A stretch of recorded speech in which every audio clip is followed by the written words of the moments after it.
자, 16절 말씀을 함께 읽겠습니다. 시작. 내가 이르노니 너희는 성령을 따라 행하라. 그리하면 육체의 욕심을 이루지 아니하리라. 아멘.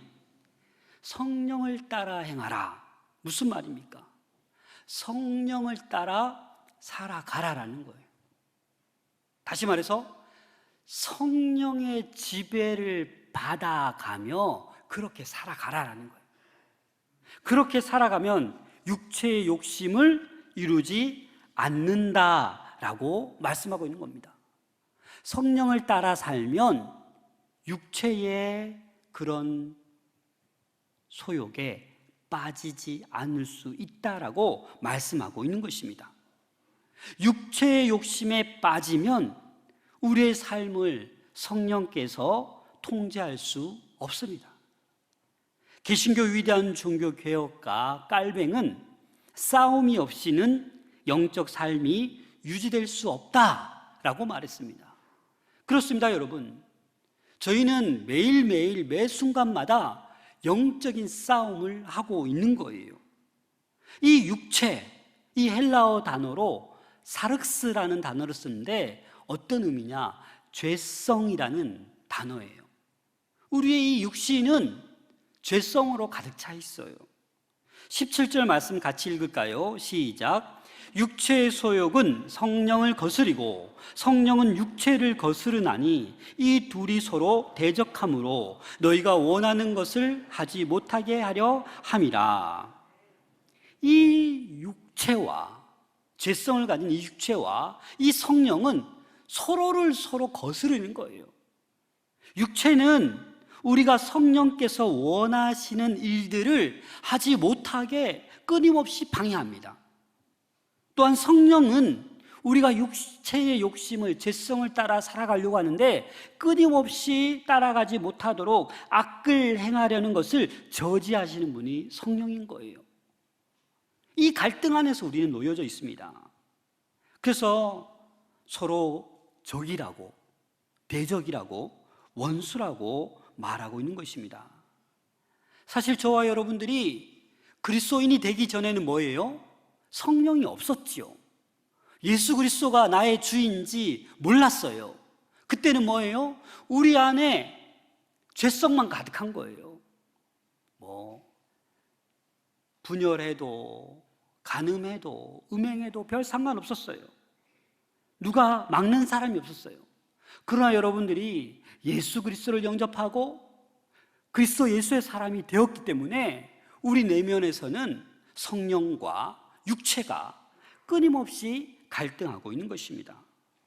에베소서 4장 22절부터 24절입니다. 함께 읽겠습니다. 시작. 너희는 유혹의 욕심을 따라 썩어져가는 구습을 따르는 옛사람을 벗어버리고 오직 너희의 심령이 새롭게 되어 하나님을 따라 의와 진리의 거룩함으로 지으심을 받은 새 사람을 입으라. 이 육체와 성령의 그 거스르는 그 대적을 에베소서에는 옛사람과 새사람으로 표현하고 있습니다. 우리 안에는 이 옛사람과 새사람이 끊임없이 충돌하고 있습니다. 그래서 데이비드 폴리슨이라는 얼마 전에 일상의 영적 전쟁이라는 책을 발간했는데 이 데이비드 폴리슨이 이렇게 얘기했어요. 하나님께서 떨어져 나간 우리의 특성, 그것을 구약에서는 우상숭배라는 단어로 압축했습니다. 하나님을 떨어져 나갔다, 우상숭배하는 이스라엘 백성들. 신약에서는 어떤 단어로 압축했냐면 하나님과 멀어졌다, 하나님과 떨어져 나갔다라는 것을 이 소욕, 이 육체의 소욕, 이 단어로 압축했습니다. 여러분 어떻습니까? 이 육체의 소욕, 육신의 일로 우리들이 가득 차 있다라면 어떻게 되는 거예요? 하나님과 관계없는 그런 삶을 살아가는 것입니다. 그래서 바울은 로마서 7장 22절, 23절을 말하는데 이와 일맥상통합니다. 같이 한번 읽어보겠습니다. 로마서 7장 22절, 23절 시작. 내 속사람으로는 하나님의 법을 즐거워하되 내 지체 속에서 한 다른 법이 내 마음의 법과 싸워 내 지체 속에 있는 죄의 법으로 나를 사로잡는 것을 보는도다. 하나님의 법, 죄의 법이 서로 내 안에서 다투고 있는, 싸우고 있는 거예요. 우리 안에 육체의 소욕과 성령의 소욕이 서로 대적하여 계속 싸우고 있습니다. 하나님의 법과 죄의 법이 우리 안에서 계속 싸우고 있습니다. 여러분, 이 자체는 문제가 되는 것이 아니에요. 다시 말해서 이 갈등 자체는 죄악된 것이 아닙니다. 오히려 성도는 갈등이 없다라고 하면 그것이 오히려 이상한 거예요.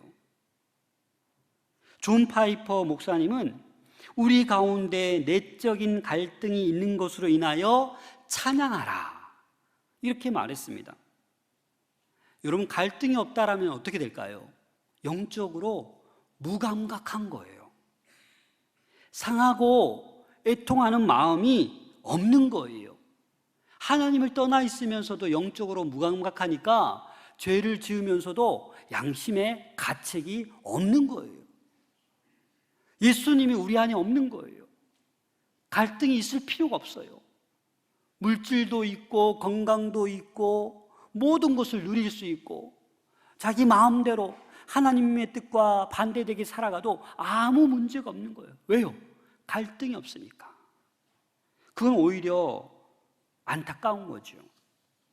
18절 말씀 함께 읽겠습니다. 시작. 너희가 만일 성령의 인도하시는 바가 되면 율법 아래 있지 아니하리라. 우리가 성령에 이끌려서 성령의 인도하심을 받으면 율법 아래 있지 아니하리라. 다시 말해서 율법의 정죄로부터 자유할 수 있다라는 말씀입니다. 바울은 성령을 따라 행하는 사람들과 육체를 따르는 사람들에게 일어나는 구체적인 다른 것을 오늘 본문에서 말씀해 주고 있습니다. 먼저 육체를 따르는 사람들에게 일어날 수 있는 것들을 오늘 본문에서 소개하고 있습니다. 그런데 그 육신의 일들을 하나하나 헤아려 보면 15가지나 됩니다. 많죠.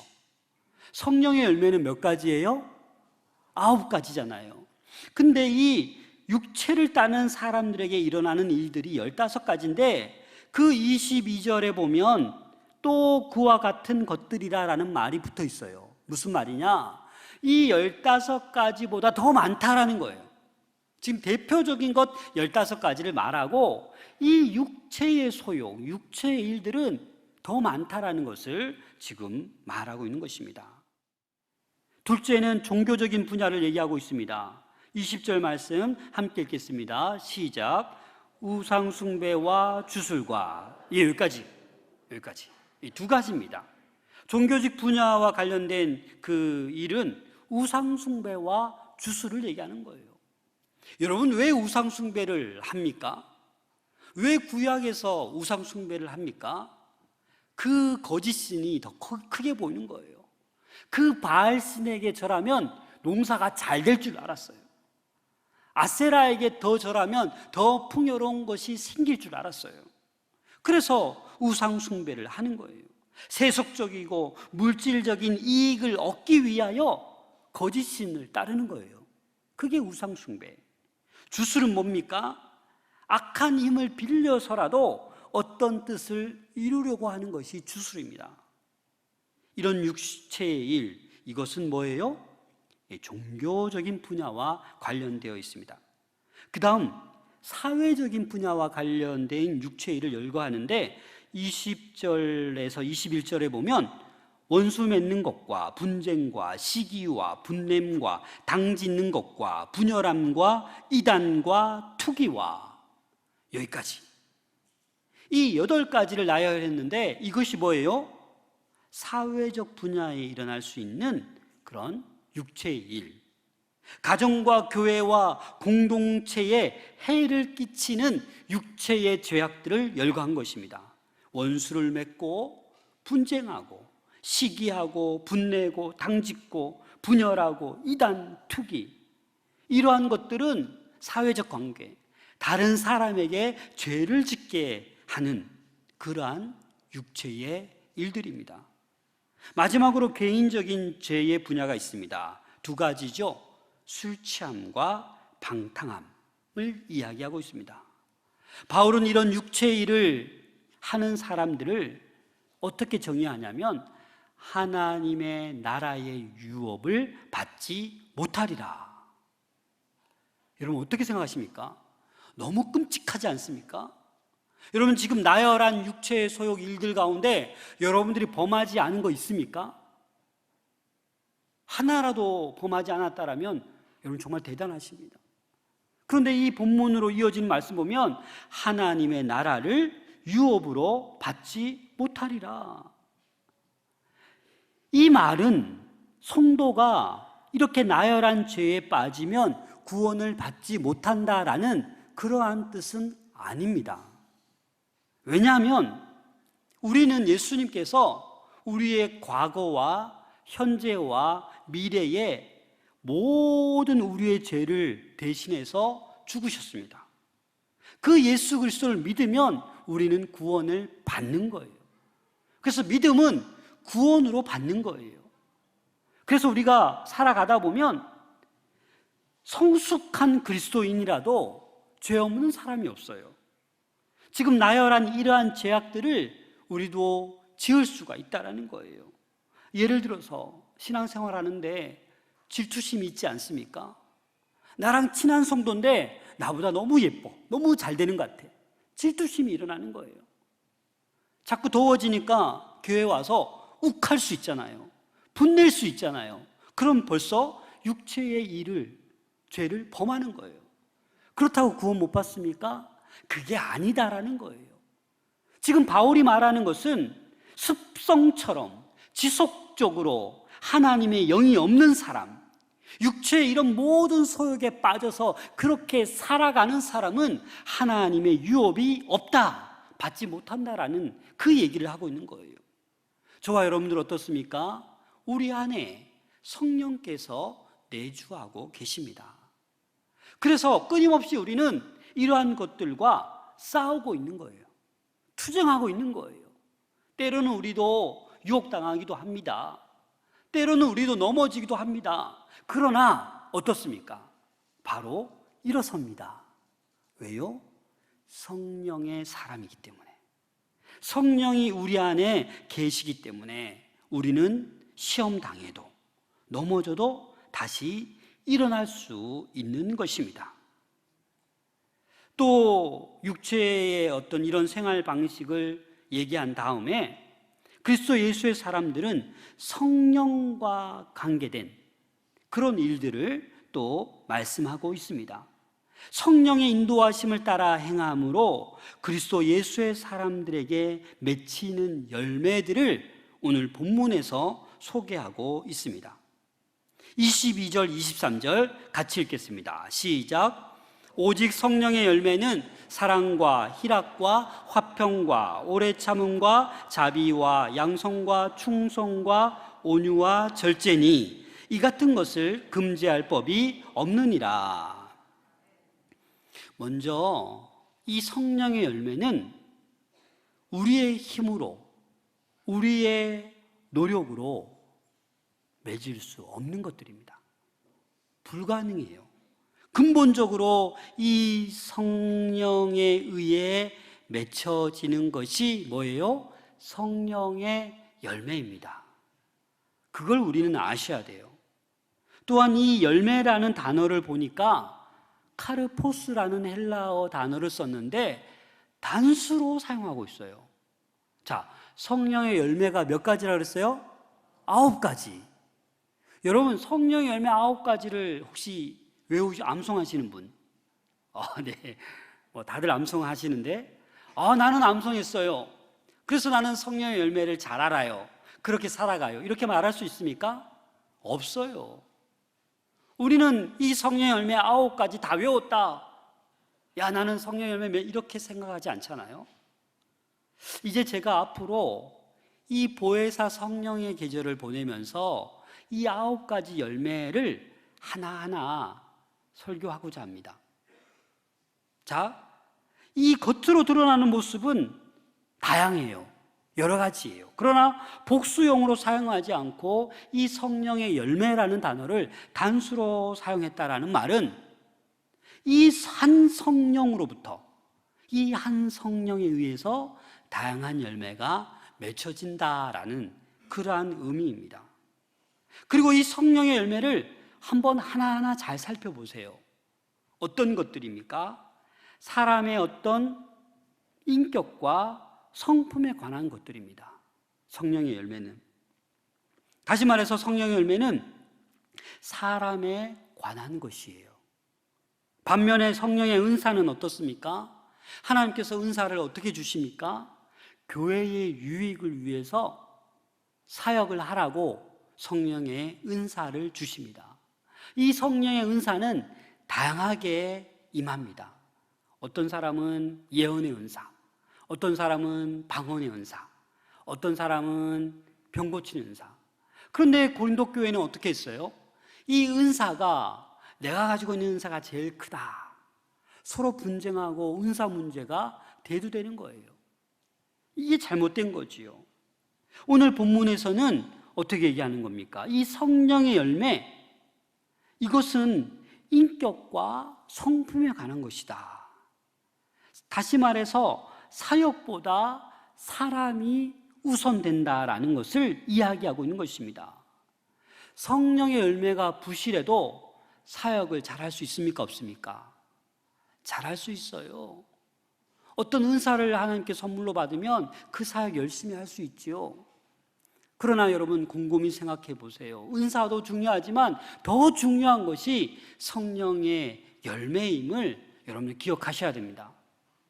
저는 개인적으로 목회자로서 사람 됨됨이를 더 중요시 봅니다. 물론 어떤 은사를 받아서 더 사역을 잘할 수 있지만 그것보다는 사람 됨됨이가 중요한 거예요. 안 그렇습니까? 다시 말해서 성령의 열매를 가지고 있어야 되는 거예요. 인격이 되어야 되고 성품이 되어야 되는 것입니다. 성령의 열매라는 단어를 썼는데 이 열매라는 것은 우리를 농경 세계로 데려가는 거예요. 성령께서 일하시는 방식에 대해서 몇 가지를 알려주는 거예요. 자, 첫 번째는 이 그리스도인의 성장은, 이 성령의 열매는 점진적인 것이다. 이 말은 무슨 말이냐? 이 성령의 열매가 하루아침에 확 생기는 것이 아니다라는 거예요. 여러분 식물이 자라는 것이 보입니까, 눈에? 하루 종일 뚫어지게 봐도 식물이 변화되는 것 같아요? 아니잖아요. 여러 날, 여러 주, 여러 달 지나야 야, 벼가 이 정도 자랐는데 키가 점점 커지는구나, 그렇게 보이는 거잖아요. 그와 마찬가지로 이 성령의 열매는 금방 생기고 막 이런 것이 아니라 점점점 자라나는 거예요. 이 9가지 열매가 점점점 우리 눈에 보이지 않는 것 같지만 성령과 더불어 열심히 신앙생활 하다 보면 자라나는 거예요. 또 이 성령의 열매는 필연적인 겁니다. 성장이 자라나지 않을 수가 없는 거예요. 그리스도 예수의 사람은 반드시 성령이 내주하기 때문에 이 성령의 열매가 작을지라도 점점 자라나는 것이 필연적임을 여러분들 기억할 수 있기를 소망합니다. 그리고 이 그리스도인의 이 성령의 열매는 균형을 이룹니다. 아까 단수라고 얘기했듯이 어느 하나만 쑥 자라고 어느 하나는 뭐 거의 없네, 이렇게 볼 수 없는 거예요. 사실 저는 예전에 그렇게 보았어요. 이 성령의 9가지 열매 가운데 나는 어떤 열매가 있지? 예를 들어서 그래, 나는 누구보다도 조금 더 온유해, 나는 인내력이 있어, 나는 이런 열매는 있는 것 같은데 나는 충성의 열매가 없어, 이렇게 생각할 수 있잖아요.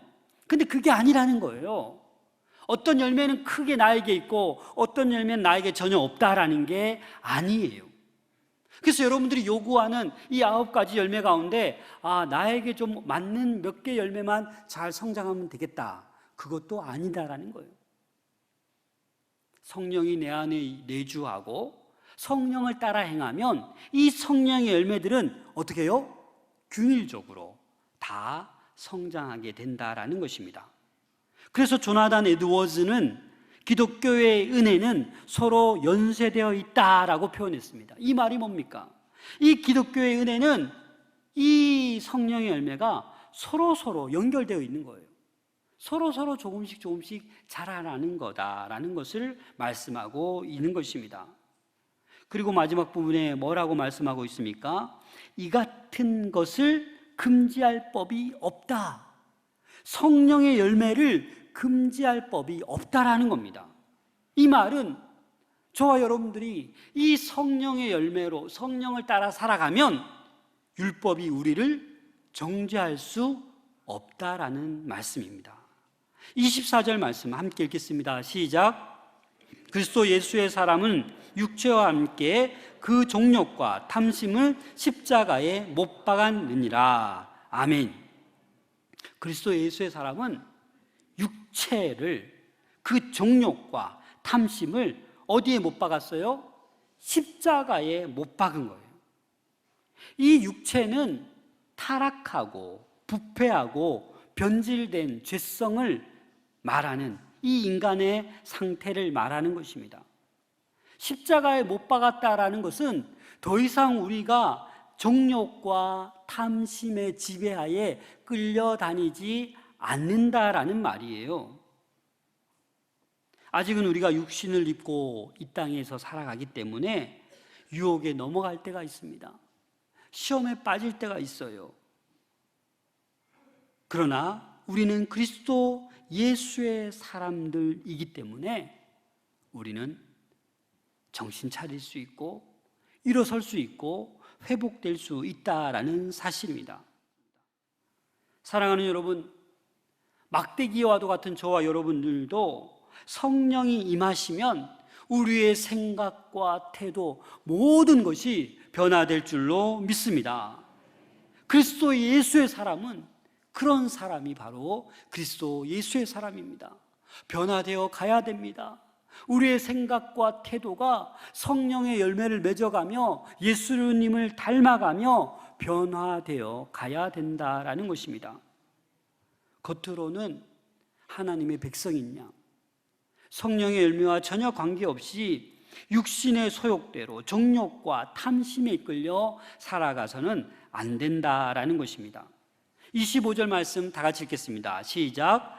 만일 우리가 성령으로 살면 또한 성령으로 행할지니. 아멘. 이 행하다, 헬라어 원어로 보니까 군사 용어예요. 이 말은 병사가 지휘관의 명령에 따라 움직이듯이 성령으로 행하는 것은 우리가 지켜야 될 하나님의 명령인 것입니다. 사랑하는 여러분, 우리 마음속에 성령을 모시고 성령으로 따라 행할 수 있기를 소망합니다.